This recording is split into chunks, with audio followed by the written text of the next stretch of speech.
우리 하나님 말씀 데살로니가 전서 5장 16절부터 18절까지의 말씀입니다. 데살로니가 전서 5장 16절부터 18절까지 우리 같이 읽겠습니다. 시작. 항상 기뻐하라, 쉬지 말고 기도하라, 범사에 감사하라. 이것이 그리스도 예수 안에서 너희를 향하신 하나님의 뜻이니라. 아멘. 예수 안에서 우리를 향하신 하나님의 뜻이니라. 우리가 하나님의 뜻이 무엇인지 궁금하고 또 분별하려고 애를 씁니다. 그런데 성경에서 이것이 하나님의 뜻이다 이렇게 문자적으로 분명하게 못 박은 곳이 두 군데가 있습니다. 그 중에 한 군데가 여기고, 그 다음에는 하나님의 뜻은 이것이니 너희의 거룩함이니라. 우리가 거룩하게 신앙을 유지하고 또 삶을 살아야 되는 것이 분명한 하나님의 뜻이라고 성경은 말씀하고 있습니다.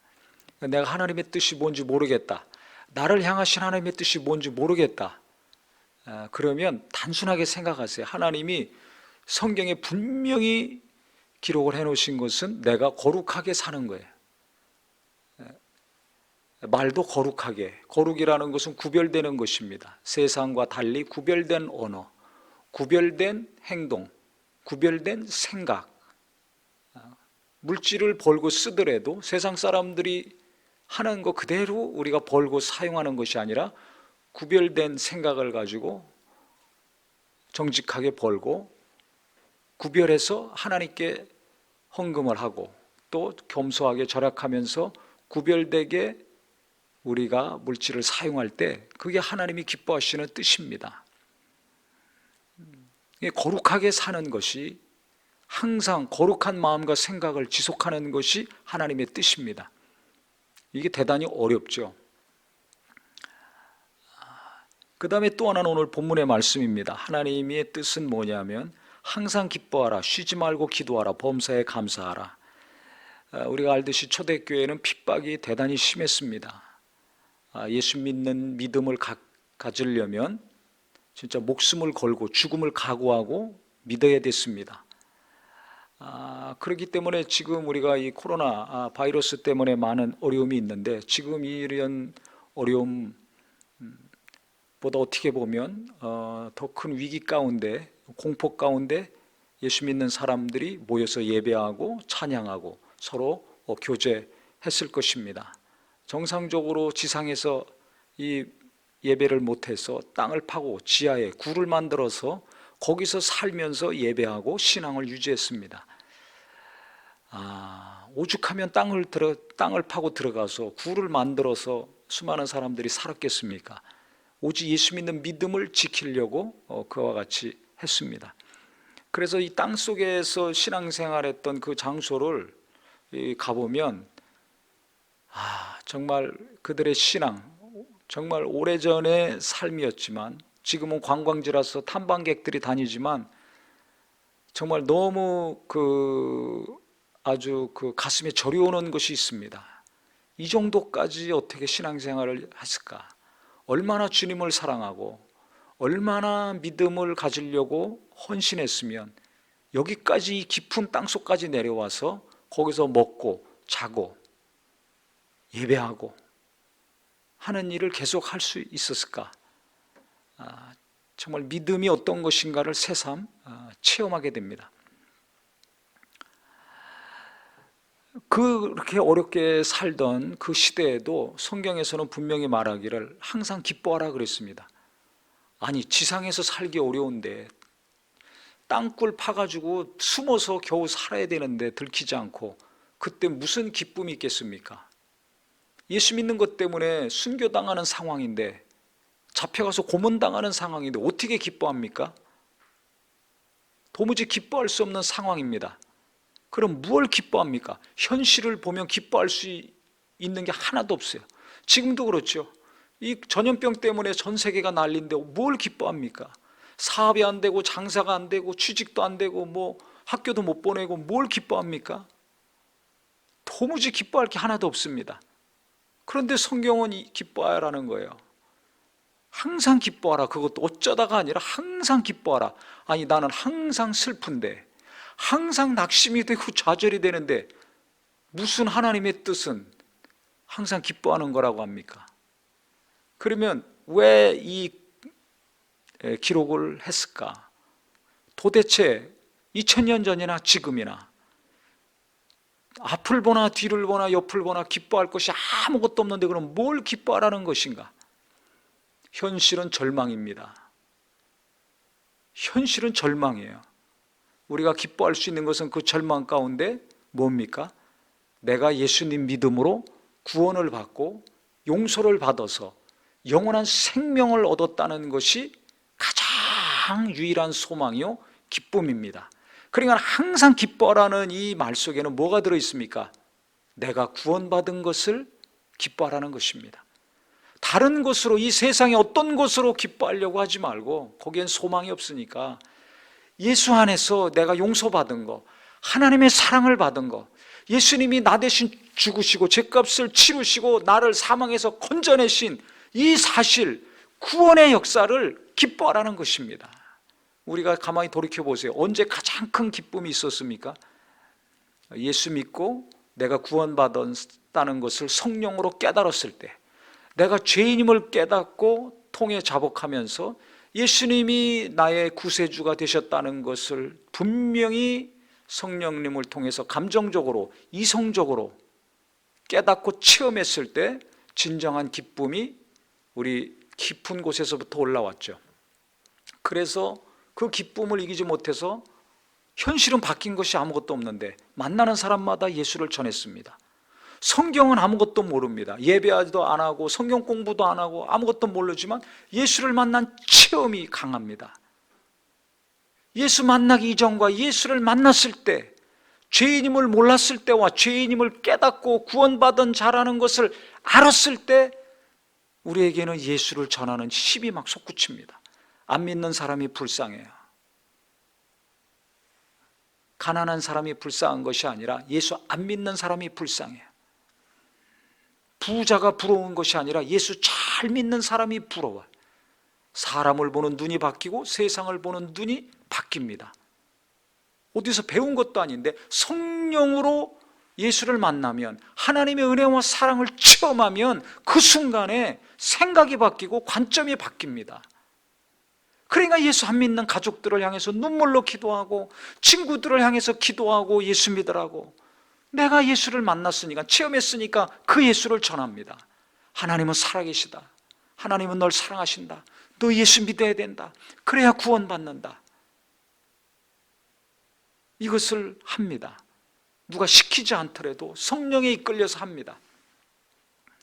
참 신기한 일이죠. 그렇기 때문에 우리가 기뻐할 수 있는 것은 뭘 기뻐하는가? 이 난리 중에도 우리가 기뻐하는 것은 오직 한 가지입니다.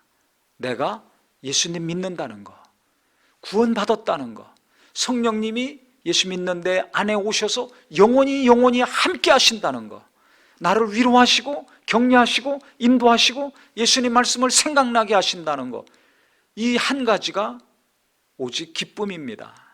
그러니까 항상 기뻐하라는 것은 뭡니까? 항상 예수님의 공로 생각하고, 항상 용서받은 것 생각하고, 항상 하나님이 함께 하시는 것 때문에 기뻐하라는 것입니다. 하나님 때문에 기뻐할 수 있는 저와 우리 모두가 되기를 바랍니다. 다른 것은 기쁨이 없습니다. 어린아이들도 볼 땐 잠깐 기쁘죠. 키우는 거 얼마나 힘듭니까? 중고등학생 돼 보세요. 얼마나 속을 썩습니까? 근데 예수 믿는 거 생각하면, 예수님을 생각하면, 젊었을 때나 나이 들었을 때나 혼자 있을 때나 여럿이 있을 때나 주님의 변함없는 사랑, 주님의 그 놀라운 사랑을 생각만 하기만 하면 우리가 기뻐할 수가 있는 거예요.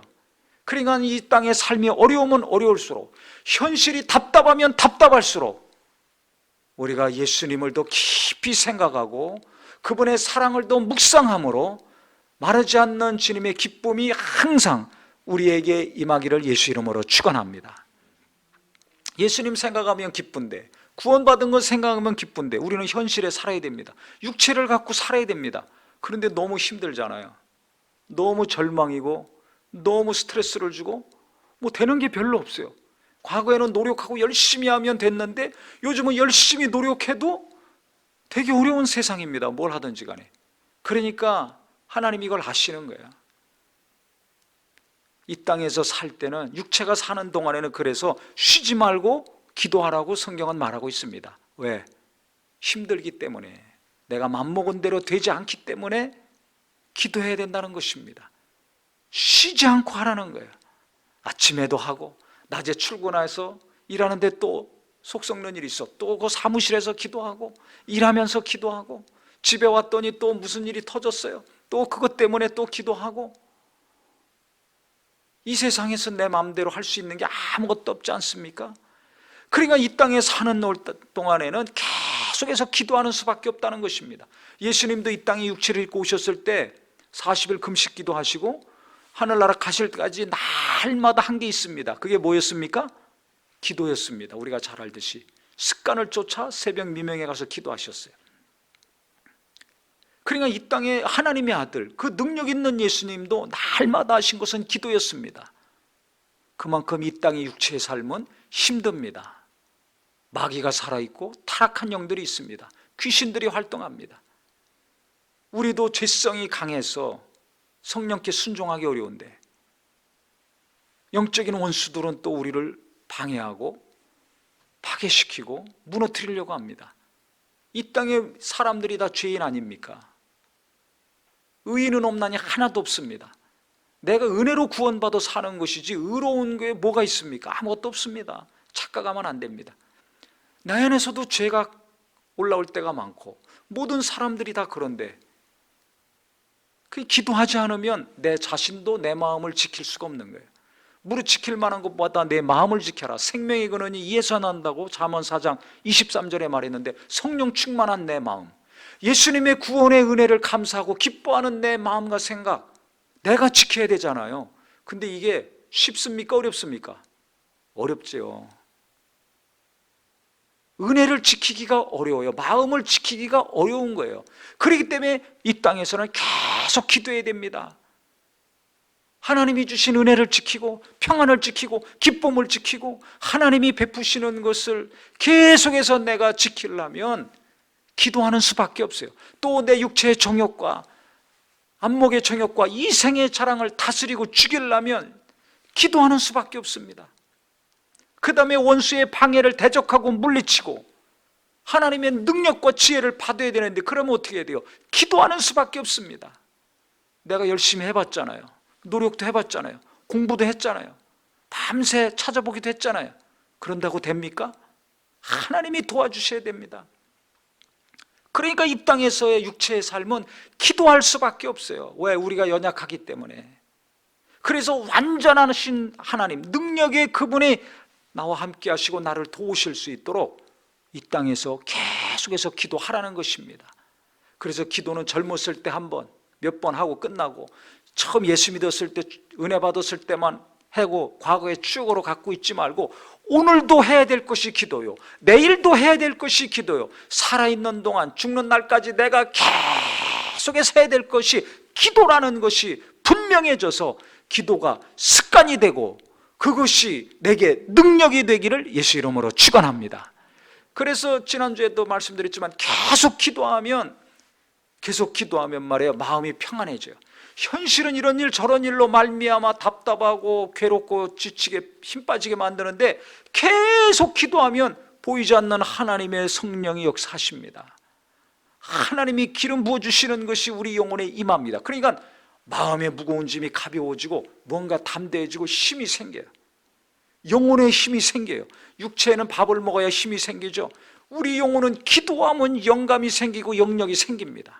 방해하는 영들이 떠나가고 천사들이 와서 돕습니다. 눈에는 보이지 않지만 돕는 영들이 막 옵니다. 그러니까 돈만 통장에 쌓으려고 그러지 말고 기도 계속해서 나를 돕는 천사들이 많이 와야 됩니다. 그러면 마음이 평안해지고 뭔가 힘이 생겨요. 몸도 가벼워집니다. 기도 안 할 때는 졸리고 천근만근이죠. 기도해 보세요. 몸이 가뿐해지고 정신도 맑아집니다. 기도 가운데 또 하나님이 주시는 생각과 지혜가 임합니다.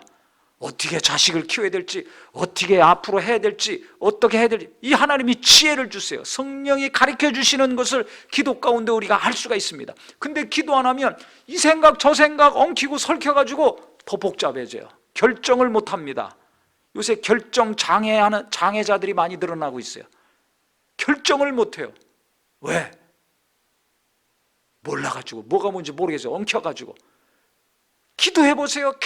계속 기도해 보세요. 어떻게 해야 됩니까? 어떻게 해야 됩니까? 인도하소서, 성령으로 인도하소서. 계속 기도하다 보면 하나씩 풀어지고 마음에 여러 가지 계획이 있지만 오직 여호와의 뜻이 완전히 살이란 잠언의 말씀처럼 하나님의 뜻이 평안 가운데 분명해지고 선명해집니다.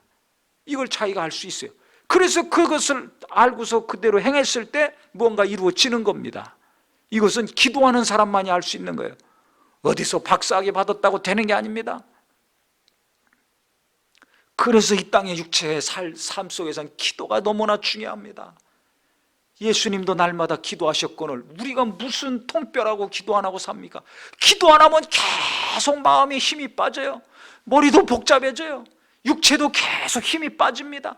그 젊은 사람들 보세요. 기운 없어서 휘청거리고 살잖아요. 왜 그런지 기도 안 하면 그렇게 돼요. 그래서 우리 젊은이들 힘이 있을 때, 육체가 힘이 있을 때 기도 많이 해보세요. 정말 부르짖어 기도 2-3시간씩 한번 해보세요. 그거 못하면 1-2시간씩이라도 해보세요. 놀라운 일이 앞으로 일어납니다. 정말 엄청난 일이 날 것입니다. 남들은 헤매고 답답하고 깜깜할 때 뭔가 하나님의 인도하심을 분명히 받아가지고 막 달려가는 삶을 살 수 있습니다. 이게 기도하는 자와 안 하는 자의 차이예요. 시간이 가면 갈수록 그 차이는 막 벌어질 것입니다. 그래서 이것 때문에 어렵다 저것 때문에 괴롭다만 하지 말고 그 어려움과 괴로움을 하나님께 아뢰고 계속 기도해서 영감을 갖고 영역을 가지고 이 어려운 세상을 헤쳐 나가기를 예수 이름으로 축원합니다. 그럼 벌써 기도하니까 마음이 담대하죠. 예수님 생각하고 은혜 받고 구원받는 것 때문에 마음이 기쁘죠. 그러니까 어떻게 돼요? 구원받은 게 감사하고, 기도할 때마다 평안을 주시니까 감사하고, 시간이 지나면 지혜도 주시니까 감사하고, 그대로 순종해서 하니까 뭔가 이루어져요. 안 될 것 같았는데 이루어져. 포기할 것 같았는데 견뎌. 그러니까 뭔가 되잖아요. 그러니까 감사하고 계속 감사가 나온 거예요. 생각이 바뀌고 보는 관점이 바뀌지 않습니까? 기도해서 성령 충만하고 성령이 다스리고 하나님의 은혜가 임하면 어떻게 돼요? 보는 눈이 바뀝니다. 그러니까 무엇을 하든지 간에 감사할 수가 있는 거예요. 그러니까 범사에 감사라는 것은 예수 안에서 구원을 기뻐하고 하나님이 함께 하심을 기뻐하고 계속 우리가 기도하면 감사의 삶은 따라오게 돼 있습니다. 억지로 감사가 아니라, 감사를 어떻게 억지로 합니까? 우러나야지 감사가 되는 거죠. 근데 나는 지금 감사가 없잖아요. 우리는 감사가 없어요. 기도 안 하니까. 예수 안에서 구원받은 것도 기뻐하지 않고 감사하지 않아요. 그러니까 예수님도 팽개치고 기도도 팽개치고, 그러니까 어떻게 돼요? 짜증나고 원망하고 스트레스 받고 신경질 나고 괴롭고 낙심하고, 이것만 갈수록 깊어지고 있습니다.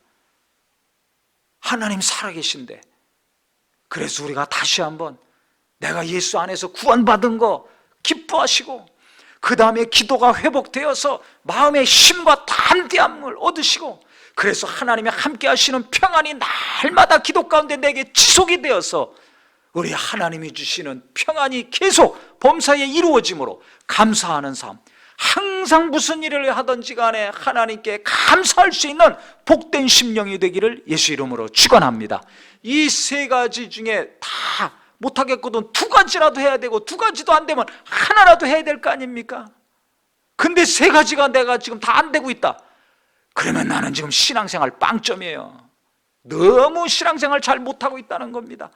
그래서 내가 살기 위해서라도 우리가 기도하고 또 기도하고, 그 다음에 어려우면 어려울수록 예수 안에서 구원받은 거 기뻐하고, 그 다음에 계속 기쁨이 유지가 되고 기도 가운데 평안이 유지가 될 때 감사하며 살 수 있는 우리 모두가 되기를 예수 이름으로 축원합니다. 기도하겠습니다.